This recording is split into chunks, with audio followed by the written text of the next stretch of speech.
نبی پاک صلی اللہ تعالی علیہ وسلم نے فرمایا رب حیا کرتا ہے۔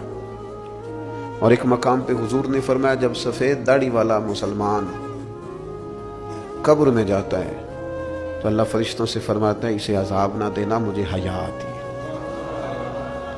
لیکن اگلے لفظ جو حضور نے بیان فرمائے وہ سمجھنے والے ہیں، فرمایا رب کہتا ہے مجھے حیا آتی ہے، تو بندے کو بھی تو حیا کرنا چاہیے، اس کو بھی حیا کرنا چاہیے کہ کوئی تو موقع ایسا ہو جب میں کوتاہیوں سے بچوں۔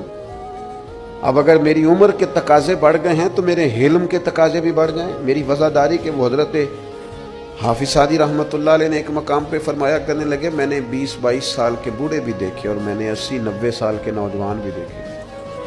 حضور یہ کیا بات ہوئی؟ فرمانے لگے عمریں بڑی زیادہ ہو گئی ہیں لیکن اپنے مزاج کے لحاظ سے وفادار بچپنا ہے طبیعت، ابھی بھی عادات ایسی ہیں کہ جن میں غور کرنے کی ضرورت۔ اور فرماتے ہیں کچھ لوگ ایسے ہیں کہ عمریں تھوڑی ہیں لیکن انہوں نے اپنے آپ کو سمیٹ لیا ہے، بعض چیزوں پر اپنے اوپر پابندی کر لی ہے، بعض چیزوں کا لحاظ کرتے ہیں، کچھ معاملات سے بڑی ہمت کر کے بچتے ہیں۔ پھر انہوں نے نتیجہ نکالا، کہنے لگے میں اس نتیجے پہ پہنچا ہوں کہ بزرگی عمر کے ساتھ نہیں ہوتی، علم اور حلم کے ساتھ ہوتی ہے۔ علم اور حلم کے ساتھ بزرگی کا تعلق ہے۔